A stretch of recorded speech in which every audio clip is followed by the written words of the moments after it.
Welcome, friends, ladies and gentlemen, colleagues. Great pleasure to invite you to this Heart Research Institute Heart to Heart seminar, one of a series where we profile and we allow and let loose some of our scientists. I say let loose because by and large they're very enthusiastic. Now, Chris is certainly one of those, but he might be a little bit suppressed because his wife is a good scientist and she's in the audience too, Sarah. So just to make sure that you get doubly nervous, Chris. Anyway, I would like to acknowledge the on the lands the Gadigal people of the Eora Nation, and I'd like to pay my respects to the elders who've looked after the lands, both past and present, and we recognise the support we all make for the environment and the joy we get out of living in this beautiful country. I will let Katrina introduce Chris, but I've got to know Chris over the last 2.5 years while I've been scientific director here at the Heart Research Institute. And as you'll hear from his accent, he comes from a funny part of the world where they speak somewhat odd, but an absolute heart of gold. And anyone who's followed cricket or football will certainly understand the passion of the Yorkshireman, as certainly made famous by Monty Python and other sketches. But Chris is passionate about his research, and he researches a bit of the heart and blood vessel system that many other people don't look at. And I guess that's understandable because it's very small. It's 1/10 of a millimetre or less. But at those very small blood vessels that us clinicians, we ignore because they're not visible. They tend not to sort of hemorrhage dramatically. They tend to just be there and happen. But actually they control blood pressure. And if you don't control blood pressure, you won't be standing up very long. Because if you stand up and if you didn't have good control of blood vessels, blood pressure through these microvasculars, you'd just faint as soon as you stood up. Anyway, I'm looking forward very much to hearing the discussion with Chris tonight. And difficult questions, please, from Steph and anyone else in the audience, but I'll hand over to Katrina. Thanks, Andrew. Thank you for that introduction. Good evening, everyone, and thank you for joining us tonight for our second Heart to Heart seminar for 2025 and the sixth Heart to Heart in our series. We're really pleased that you've made the time to join us tonight. I know that it's a cold and drizzly evening, so thank you for making the time to come out this evening. And a big thank you to those of us who are with us online tonight as well. As I shared when we launched the Heart to Heart series last year, these seminars are run to provide a regular opportunity for you all to connect in with our research team so that you can stay up to date with what we're doing at HRI, and so you have the opportunity to learn firsthand more about what we're up to and the progress the research team is making in tackling Australia's leading cause of death, cardiovascular disease. And so please, as Andrew said, ask questions at the end of the seminar, and that does include you, Steph, yes. By way of introduction, my name is Katrina Dowling and I lead the Development, Philanthropy and Communications team at HRI, and we're joined tonight by Dr Chris Stanley. Chris leads HRI's Microvascular research group, and he's deeply passionate about discovery research and is currently investigating the role of inflammation in blood pressure related disorders, with a focus on understanding low blood pressure seen in septic shock in particular. So Chris will share with us tonight his very interesting and inspiring journey to pursue a career in science. And without stealing his thunder, I'll share that Chris completed an undergraduate degree in sports science at Leeds Metropolitan University, now known as Leeds Beckett University. And Chris did a dissertation about the correlation between squat strength, sprint speed, and body mass index, which I find fascinating. See what I've dug up on you? So Chris told me that it was this project. You told me this some time ago and I've remembered it. That put you on the path to wanting to understand more about the human body and the microvascular and how it works. So it really ignited his passion for physiology and muscle biochemistry, and he ended up enrolling in a combined physiology and pharmacology degree. So Chris completed a PhD then at the University of Nottingham, studying how human arteries contract and relax, with the aim of developing novel therapeutic tools to treat high blood pressure and vascular disorders. And he then went on to secure a postdoc appointment at the University of Oxford before making the move to Australia, not Austria, but more on that in a moment. So for those of you who are new to our Heart to Heart series, I'd like to just highlight that HRI is an internationally recognised medical research institute, and we have a single focus on researching the causes and complications of cardiovascular disease so that we can better diagnose, treat and ideally cure. We were established 35 years ago in 1989 to fuel both basic discovery research and translational research, and today we're comprised of 14 distinct research groups. And we have a team of dedicated research staff working across 2 sites, here in our Newtown location and at the Charles Perkins Centre within the University of Sydney. So the team is focused on cutting edge research, and as an organisation we have a real commitment to nurturing the best and brightest minds, the rising stars in cardiovascular research, and we're also committed to facilitating opportunities for women building careers in research and science. And we are passionate about closing the gap on health that exists for Aboriginal and Torres Strait Islander people across Australia. And why does all of this matter? Our mission, put simply, is to give more people impacted by cardiovascular disease more time with the people that they love.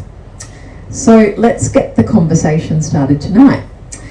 Chris, you've chosen a non-conventional path to pursue a career in medical research, and I think your story is a fabulous one. Tell us about you. What motivated you to pursue a career in medical research, and what keeps you going? So what's your why, and why are you here? Well, you've nicked all my gaps. Between you and Andrew, you've told all my stories and nicked my introduction. Can we advance on? It's not working for me. You've got plenty to tell. Yeah, I have. So I am from a little town in Yorkshire called Mirfield, where between, can we advance please? It's between Leeds and Manchester, and there's really not a lot doing there. It's got a population of 19,000 people. We're famous for that canal from our wool industry and for Patrick Stewart. I was interested in neither as a kid, but I was interested in science. As a 10-year-old, I was the sort of kid that was playing with a chemistry set, playing with an electronics equipment, taking apart my mum's toaster, not really putting it back together. And you said that I'd had a fabulous journey. I'm not necessarily sure my mum would share that sentiment. In adolescence, I really fell out of love with learning. I went to high school sporadically. I nicked off, I bunked as much as I could. It got to the point that my mum had to escort me into the reception and sign me in to every pretty much lesson, because I really didn't want to be there. And in the UK, we're allowed to leave school when we're 16. So I left school at 16 and I went to work in the fitness industry, as Katrina sort of alluded to. And working in the fitness industry meant that I did lots of vocational qualifications to be a personal trainer.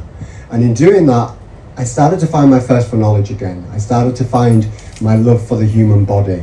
It was fascinating to me that we operate this machine and we can train it, we can change it, we can measure parts of it, and it can give us insight as to how we're doing and how our health is.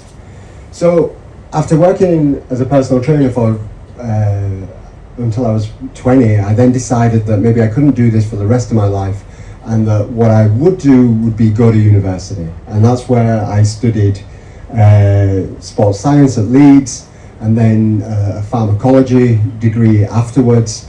And before going on to do a PhD, I thought, well, maybe I should do medicine.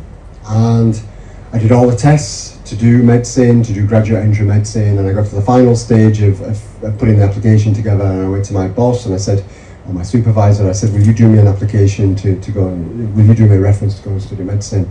And he said, not a chance. And I said, why not? And he said, well, some people are cut out to do medicine, some people are cut out to be clinicians, and you're not. You're cut out to be a researcher. So he pulled an application form out of his desk and he said, we've got a PhD project lined up for you. We're going to apply for it and we're going to go together. I said, okay. So then I went to Nottingham, and that's where I did my PhD in pharmacology, and it's at this point then that I start to fall in love with the cardiovascular system. So my PhD was in pharmacology. I was looking at how drugs interacted with parts of the body, and it fascinated me that, you know, we take drugs therapeutically, and up until that point I just sort of thought that they went into the body and they just did magic. I didn't realise that they had chemistry and they had intricate ways to react with proteins and bind to things and elicit change. So whilst doing my PhD, I studied this, but I started to fall in love with the model I was using, and I was using human mesenteric arteries. I was taking arteries from people that were having surgery, and I was studying these arteries, and I thought, well, if I'm going to study the arteries, I need to understand them so that I know what changes the drugs are causing. So after finishing the PhD, I was in love then with arteries, and I looked to the best people in the country at the time that were working in arteries, and that were Kim and Chris at Oxford. And I managed to bump into them at a conference and chance my arm and get a position in their lab, and I went and I was in scientific heaven for a while, where we were looking at the structure, the function, all the intricate hidden world of arteries that I'm going to hopefully share that with you tonight. But Oxford wasn't for me. I'm a northern working class lad, and I didn't really like being in Oxford around people that had lots more money than me. So I looked for an out after just over a year, and I did a bit of a Google search, and sorry, not a Google search, I was looking through a magazine called Nature Jobs, and I saw a job advertised, sorry, cheers, sorry, by this guy. So some of you might know Roland Stocker. He's worked at the Heart Research Institute, but at this particular time I didn't realise where he was. I just saw a European or a Germanic name, and from my Google I saw that he was a Swiss biochemist. So on the email it was .edu.au, Swiss biochemist, European name. I thought I can work in Austria, sure. So I called my mum, I said, Mum, I'm going to go to Austria, I'm going to work there. She said, as long as you come home for Christmas. I said, sure. So I emailed Roland, I said, how about an interview? And he said, yeah, can do. He said, how about 8 a.m. your time? I thought, 8 a.m, these Austrians are keen. Sat in the interview, and as I'm talking to him over Zoom, I'm looking out the window, and I can see that it's dark, and I can't hear an Austrian accent, and I'm thinking to myself, what's going on here?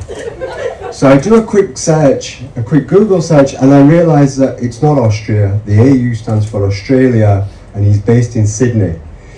So the two take-homes here really are, or the take-homes here are, I found this position, I'm here in front of you today because I've always done what I've loved. I've always done what I'm passionate about, and I've followed that, and I figure that if I'm going to dedicate myself to something, I have to be truly passionate about it.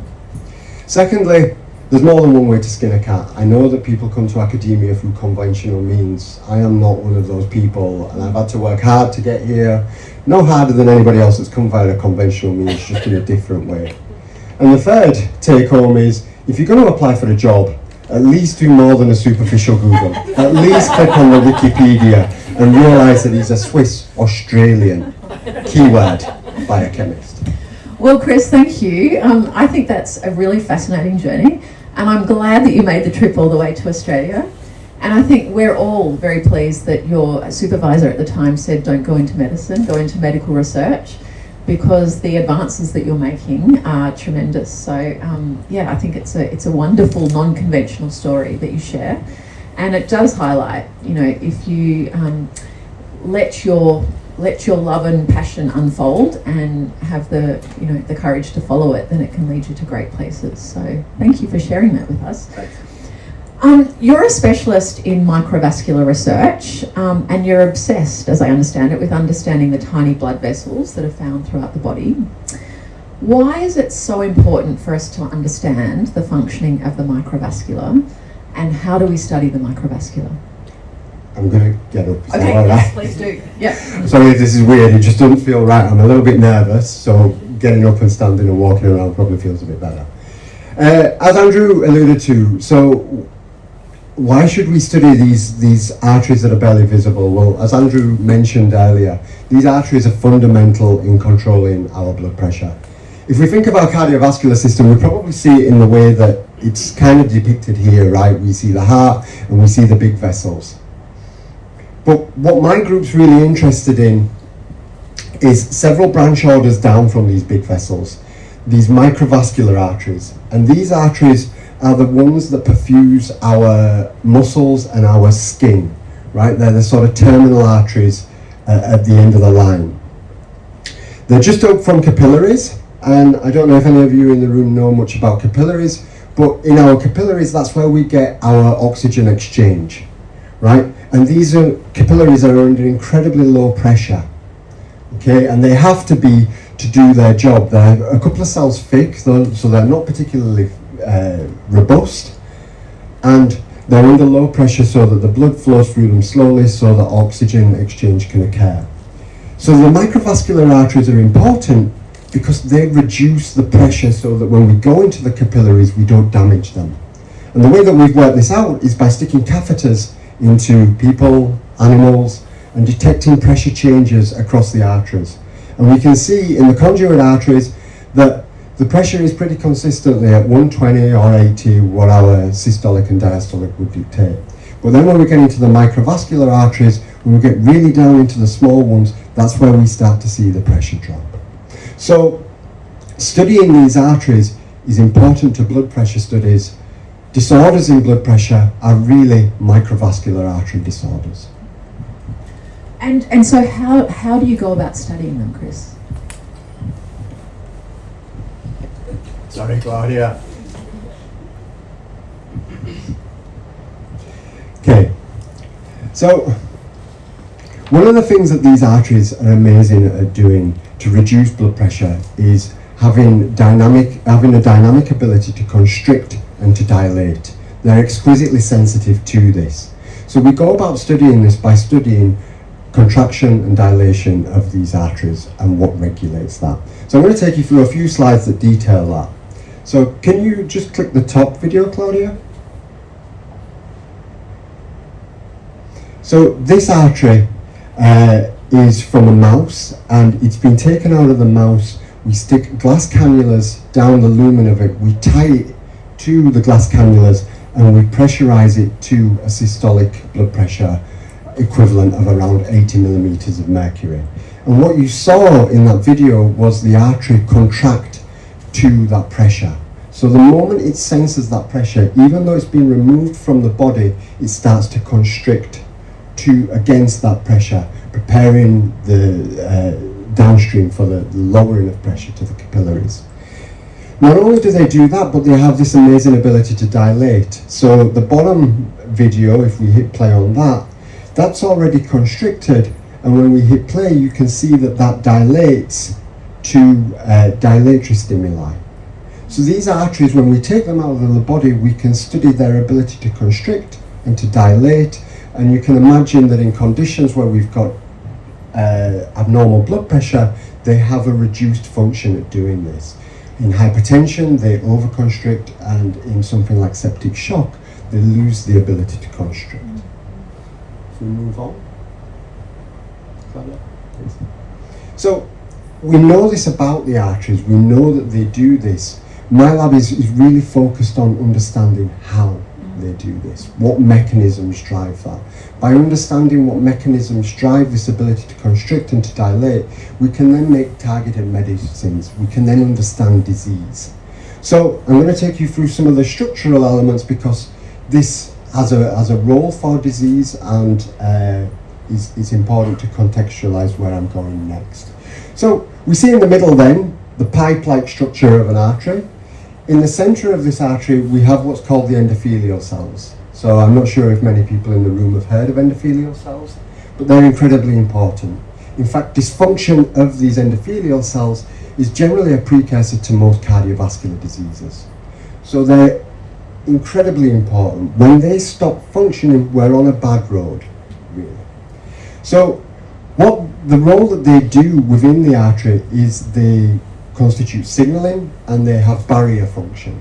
And the colourful picture at the top is some data I generated when I was in Oxford. So this is a human coronary artery. I've taken it out of the body. Well, I haven't taken it, the surgeon's taken it. I've then dissected it, and we stain and we look for endothelial cells to get an indication as to their health, and we stain for other aspects of the artery. The artery then is wrapped in a mesh-like structure known as the internal elastic lamina, and we can image that as well. We can see in these resistance arteries that they have these beautiful, intricate little holes in them. That's not a mistake. They're there so that we can signal through them, so the endothelial cells can communicate with their neighbouring cells. And then next we have the smooth muscle cells. So they wrap around the outside of the artery, and we can see that their chief role is in constriction and dilation of the artery. So in communication with the endothelial cells, these really do the grunt of the work, and they constrict and they dilate as the endothelial cells tell them to do so. One of the other things that my lab does is we measure signaling. So we know now where the arteries are, where the cells are in the artery, we know what they look like. And one of the things that we do when we're measuring signaling is we can measure electrical signals within these arteries. So I'm guessing that people in the room are familiar with the electrical signals in the heart and how they dictate heartbeat. The arteries also have electrical signals. In their smooth muscle, in their endothelial cells, a lot of what they do is governed by electricity. And you can see here that as the artery dilates, as the diameter increases, if we look on the trace below, the measurement taken at the same time of the electrical activity of the smooth muscle cell, the astute in you will be able to see that the electrical activity changes before the diameter of the artery changes. And that tells us that electrical activity really dictates then what happens functionally.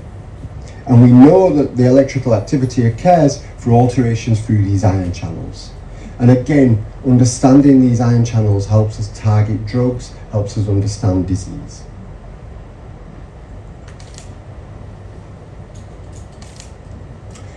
I'm a bit amiss to mention, that calcium was one of the ions that we studied on the previous slide. So anybody in the room that's familiar with calcium channel blockers, this is how they work. They block the calcium channels on those smooth muscle cells and lower blood pressure. Here we look at calcium signals in the endothelial cells, so we can bind dyes to calcium in the endothelial cells. We can look at how calcium signals there. We know that calcium signaling in the endothelial cells is important to dilation, so we measure that and we can determine that. And similar in the smooth muscle cells. So in short, Katrina, in short answer to your question, my lab's really interested in the small arteries because they're pivotal to blood pressure control. And the way that we research them is to pull them apart, to investigate all aspects of them, structural, signaling, so that we can identify what's normal, what's disease, and what we can target within disease. Great. Thank you very much, Chris. That was a very thorough explanation. You made a very important discovery a couple of years ago, and off the back of that, you published a paper in the revered scientific journal Nature.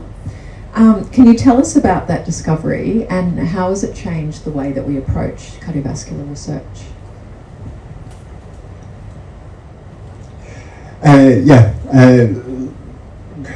Thanks for the question. It was an amazing privilege to publish in Nature, a real once-in-a-lifetime sort of discovery, and it took an incredible team to do it, and I was just so fortunate to be part of it. What we published was the discovery of this molecule. So this molecule we named CISWU. Do you want to know why? Yes, why the name? It's an interesting name. So cis stands for the isomerization of this hydroperoxide group and this hydrogen group here.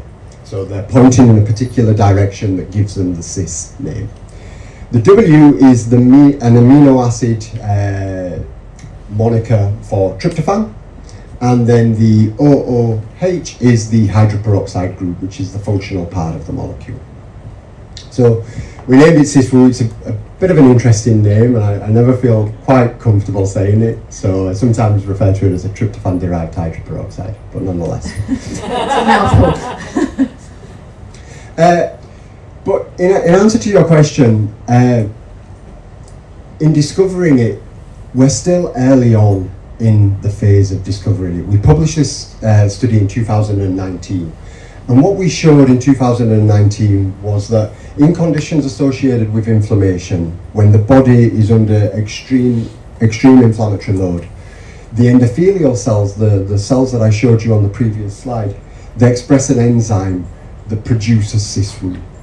And we saw that CISRU was being produced in the cardiovascular system, and we implicated it in lowering of blood pressure seen in models of septic shock. In terms of the impact it's made on on cardiovascular research, because it's so early on, we've still got a long way to go to fully understand that. But if I might speculate for a second, other signaling molecules that have been discovered in this manner, such as nitric oxide, have been shown to be hugely important. So, fingers crossed, there's a huge role for CISRU and there's huge therapeutic potential for this molecule. So, nitric oxide, we know, is consistently lost when we get this endothelial dysfunction. So when we lose the ability of these endothelial cells to function, when we start down this road of cardiovascular disease, we also lose the ability to produce nitric oxide. So it's incredibly important, and as such it won the Nobel Prize in the late 90s. What we know about CISRU is that we only really get it in conditions where we've lost nitric oxide. So we're still trying to work out, is it a good guy, is it a bad guy, is it a bad guy, is it a good guy that just gets out of control in sepsis, and how do we control it? Yeah.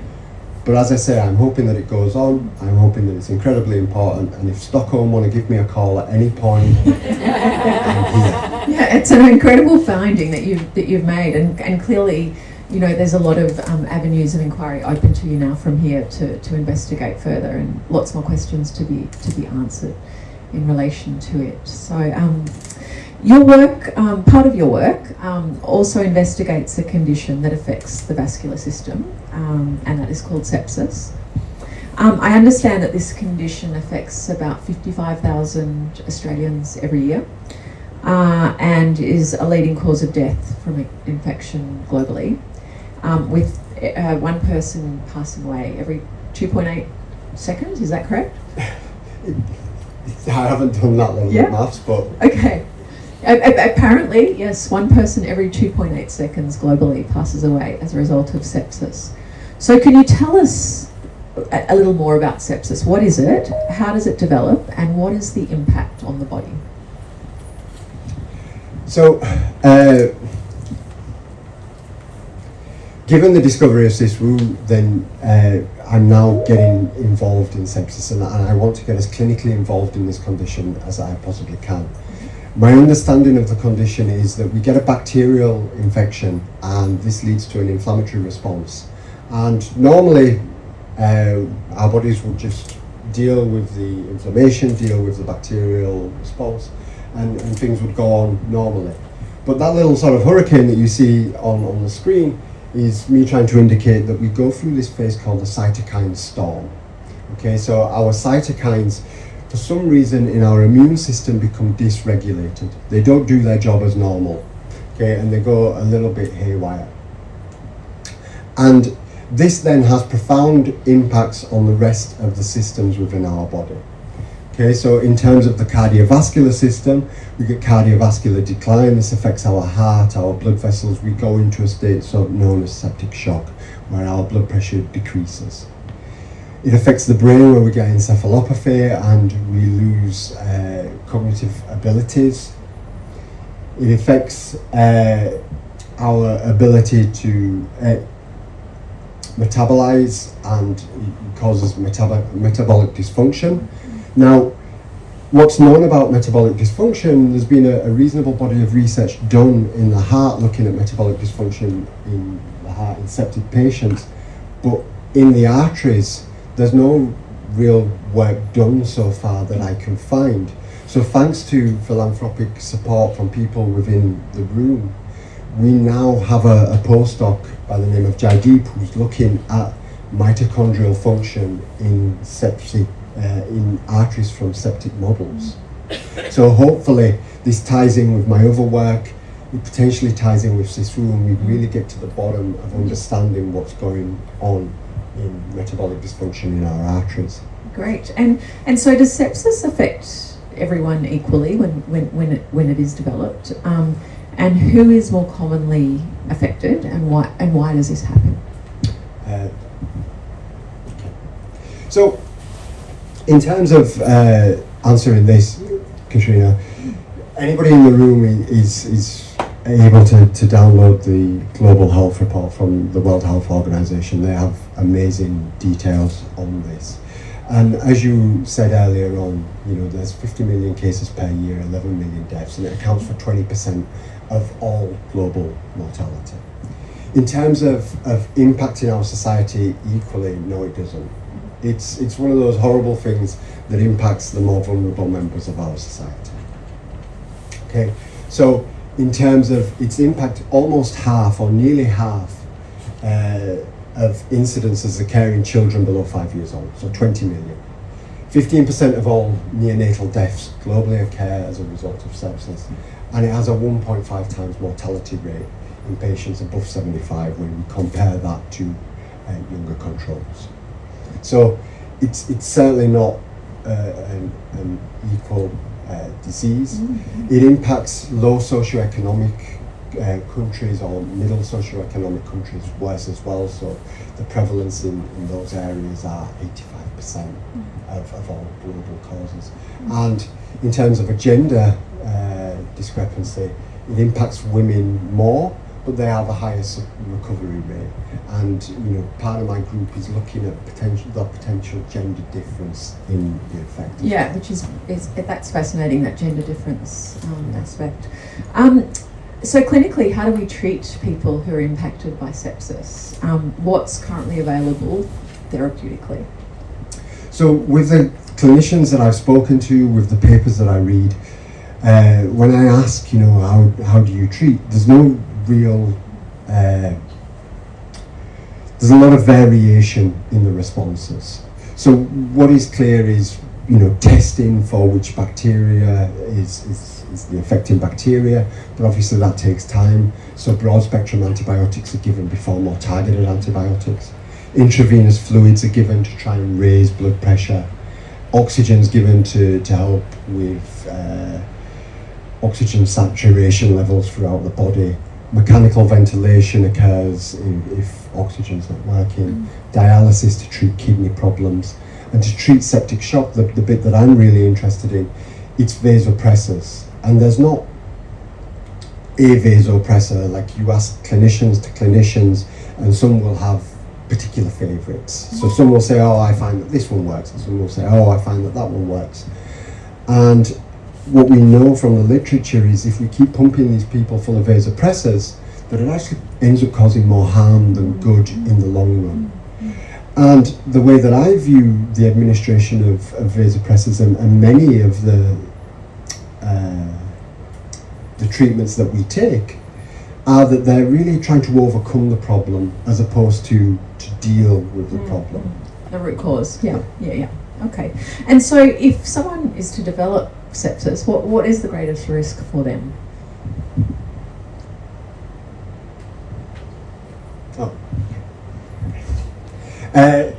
In terms of in time to treatment, identification of the bacteria involved, specific treatment where possible. There's risks in terms of their socioeconomic background and their access to good quality treatment. And then, there's risks that even once you've been treated, there's a reoccurrence incidence with sepsis, so that even if you make it out of the hospital, there's a likelihood that you might end up back in the hospital. So there's a whole bunch of risks. Other risks would be things like underlying medical conditions, people being immune compromised, again, would all face significantly greater risks than say you or I. Okay. And with the incidence being so high, what are the implications for the health system? What's the burden that's currently placed on the health system? Yeah.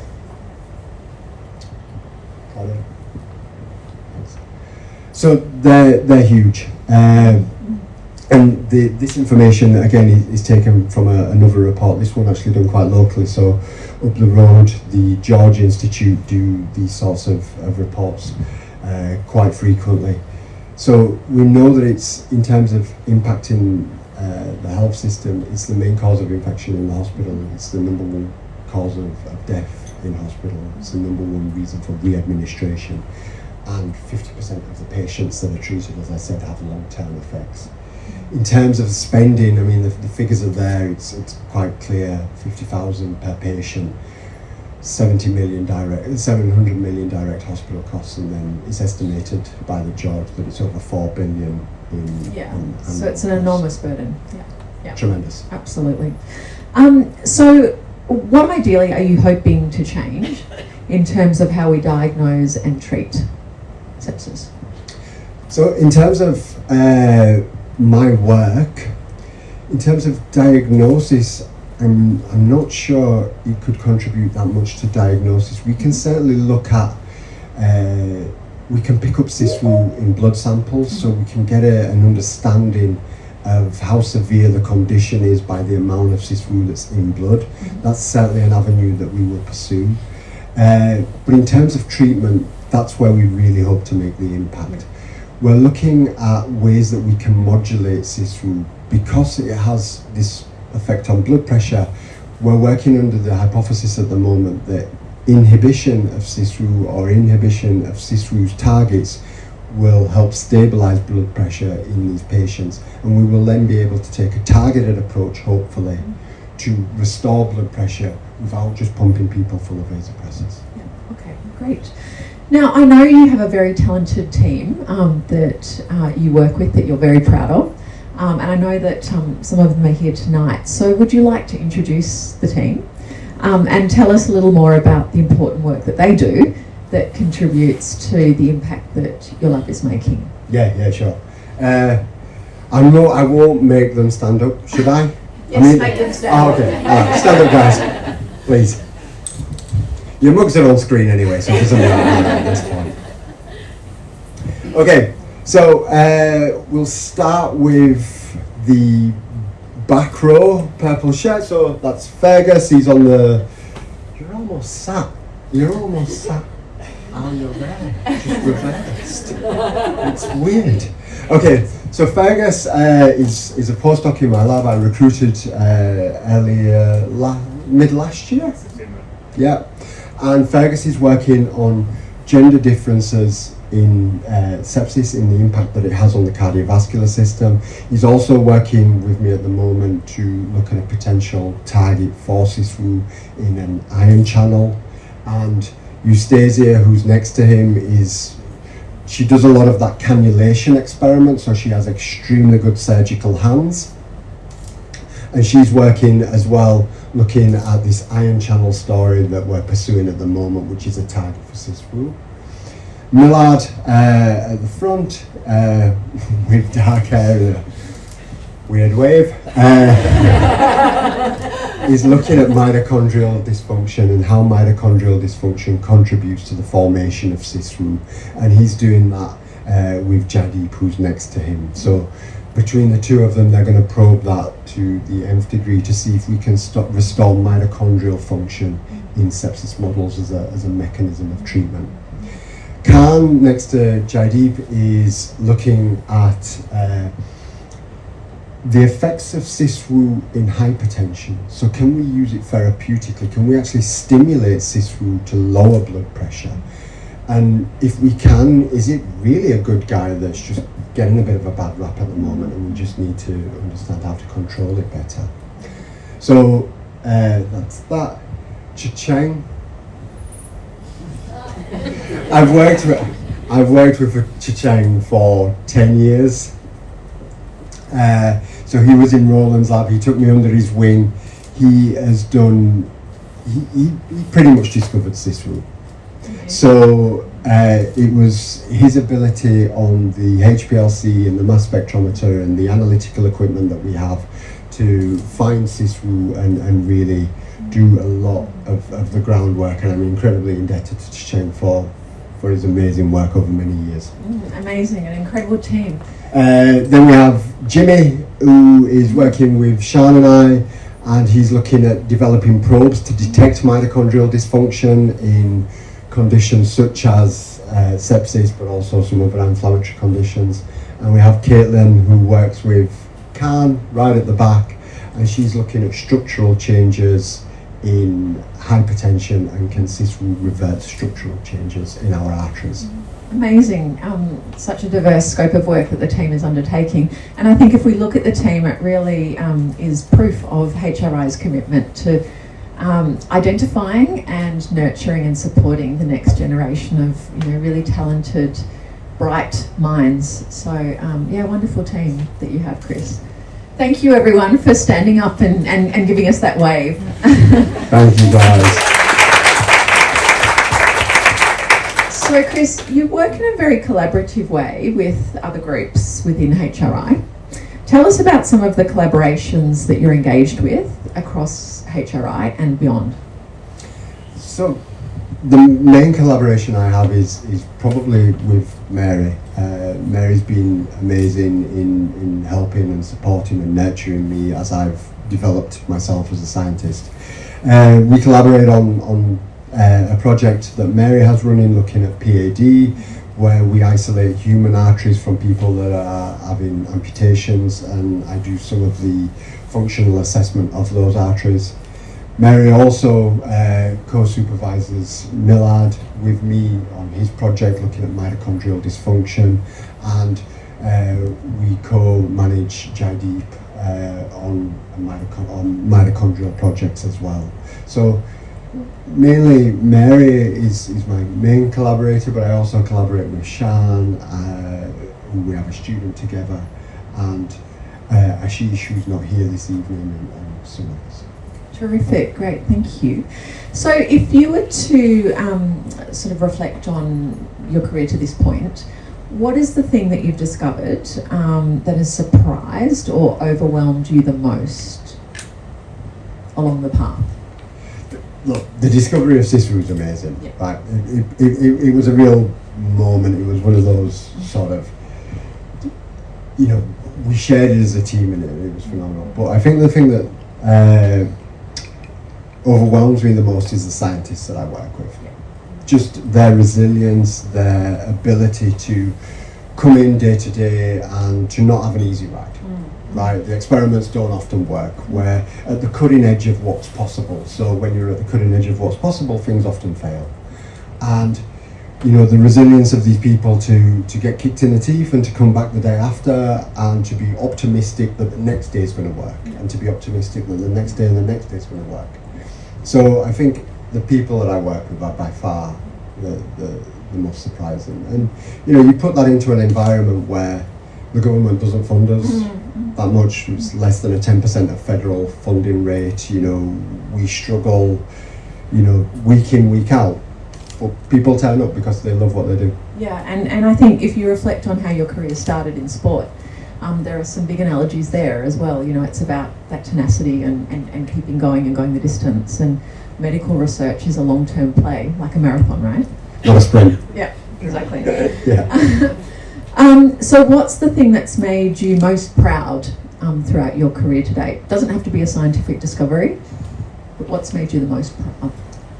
The teams that I've worked with, the institutes that have supported me, people's faith in me. I think to be part of that, to be part of this group and this society, I think that's what makes me most proud. Yeah, amazing.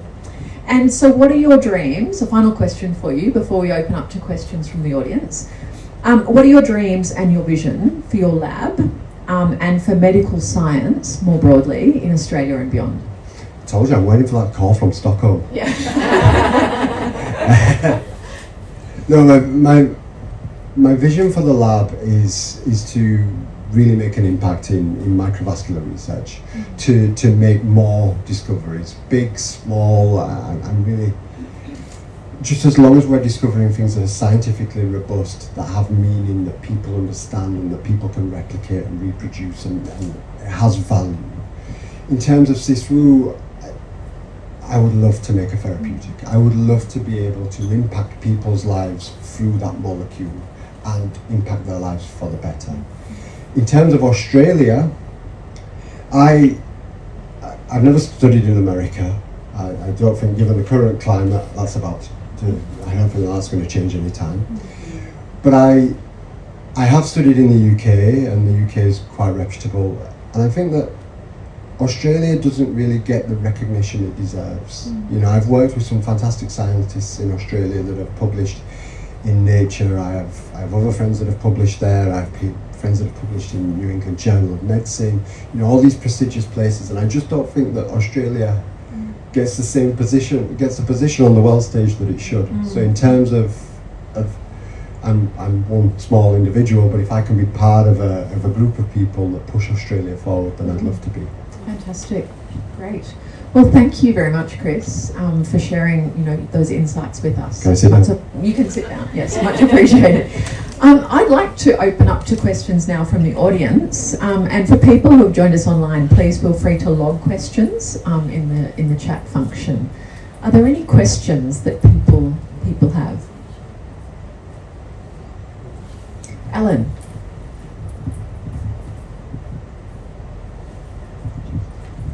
Chris, if someone develops sepsis and they have a certain amount of septic shock, is that a permanent thing, or once the bacterial problem is dispensed with, for example, with bowel cancer or something, it's been removed and they just get back to life? Is there any long-lasting effect on these vessels because of the, you know, being contracted and restricted? In terms of the vessel health, I'm not 100% sure. I know that the majority of models that we use and the research that we do looks at a single time point, at a single end point. I think it's an excellent question, and it's something that I should consider exploring. I think in terms of the patients in hospital, patients can recover, but the readmission status into the hospital would suggest that there is something that keeps ongoing, that the system really doesn't recover properly. And I think it's an excellent point. I should try that with some of my models. Okay, so if it's going to reoccur, it'll be something very significant, so back into hospital. But if the patient just continues with a normal life, you can just about assume it's not, you know, only slightly affected or not affected at all once the condition has been resolved. I would assume so. I mean, if the patient's not been readmitted, and then I would assume that there is some. Okay, thank you. Andrew, yes. A question from Andrew. Chris, you alluded to it. Why has the body got a system to take a ubiquitous amino acid and turn it into this agent that can catastrophically reduce blood pressure? Has it got a role in normal life?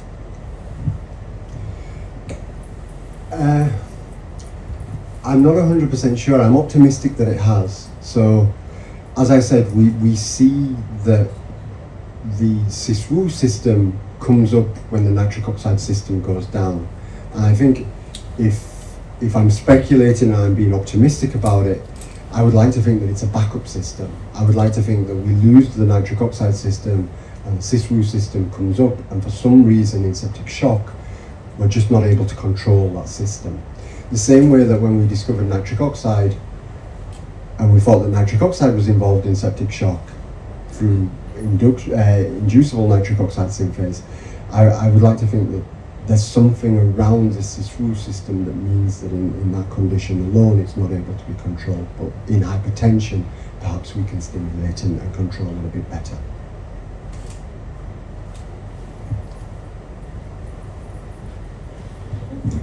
Is trans-Vu an antagonist of cis? Somebody's read the paper.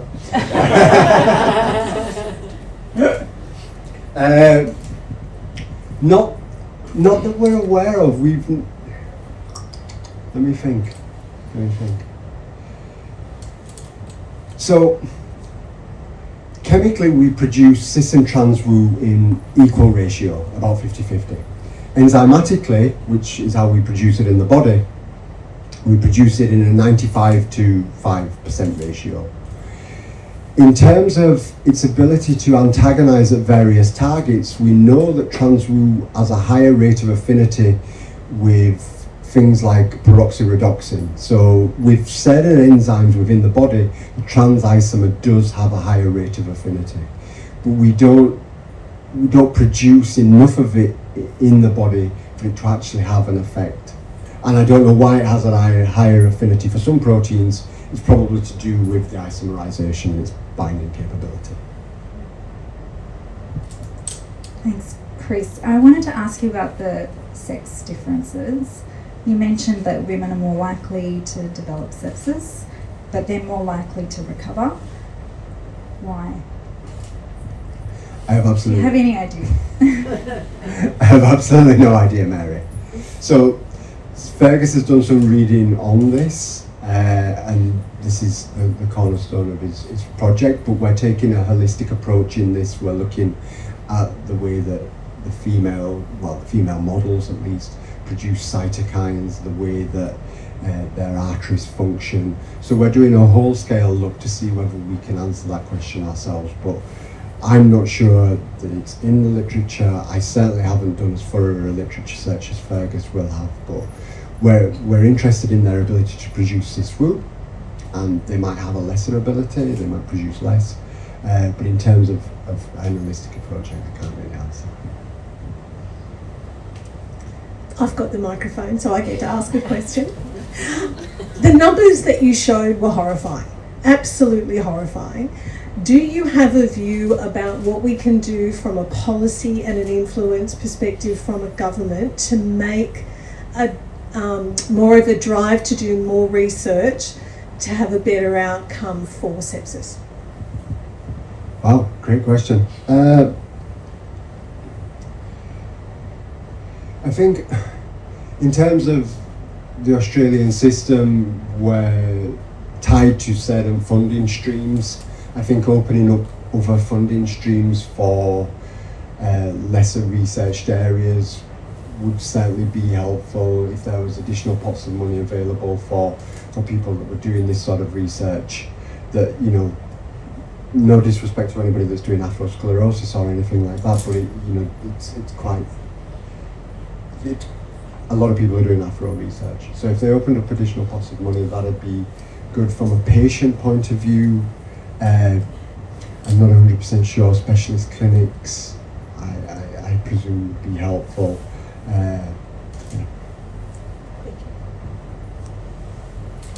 We've got some questions online, I think. We've got one question from Julie McMullen. Okay, this question's from our Deputy Director, Julie McMullen. So she's asked, you mentioned women are more likely to get sepsis. Is that all ages or only after menopause? Again, excellent question, Julie. I haven't looked into that aspect of it either. So I would assume that it would be after menopause, given that you're more likely to get it in older age anyway. That statistic that I put forward, about 1.5 times more likely over 75. So I would assume that you are more likely to get it as an older person in general. I don't know if menopause has an effect on top of that.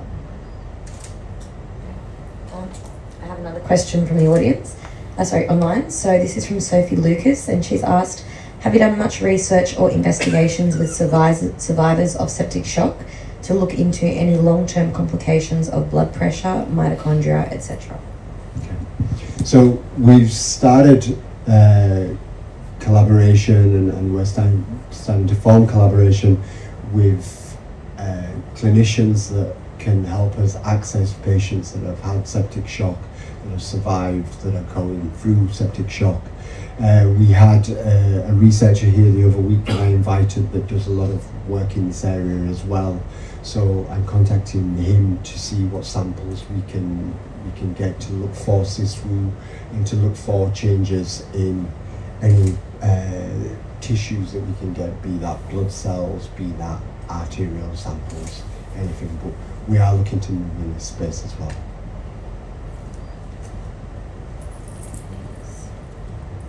Okay, terrific. Well, I think we might wrap it there. I would like to thank you enormously, Chris. I know how much preparation you've put into, planning to deliver this seminar this evening with me. So I really appreciate the time that you've dedicated to doing that.